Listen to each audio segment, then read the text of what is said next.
ભાઈ ઉભો છે, વાહન ચાલકોને રોકે છે, ક્યાં ભાગી ગયો?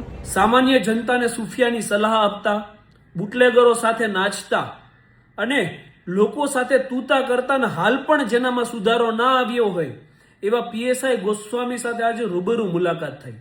કઈ બાબતે?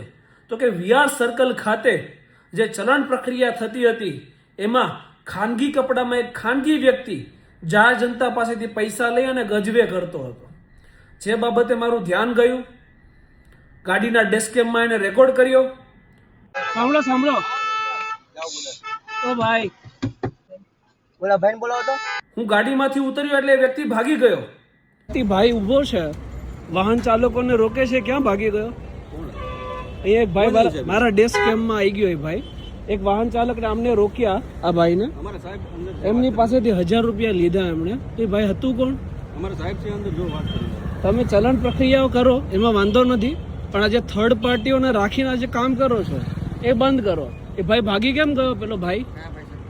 અહીંયા એક ભાઈ ઉભો હતો, તમારી પાસેથી લીધા ને કેટલા રૂપિયા લીધા? 1000 રૂપિયા લીધા અમની પાસેથી. મારા ડેસ્ક કેમ્પમાં આવ્યો છે. કાયદેસર મેમો બનાવવામાં કોઈ વાત, તો થર્ડ પાર્ટી શું કરે અહીંયા? થર્ડ પાર્ટી એમને ચલણ આપવામાં આવે છે સાહેબ, કાયદેસરની જે કાર્યવાહી કરવામાં આવે છે. કોઈ પેલો થર્ડ પાર્ટી જે હતો પીએસઆઈ ગોસ્વામીને આની રજૂઆત કરી. એક ભાઈ હતો, યુનિફોર્મ કઈ નહીં, એમ જ ઉભા હતા.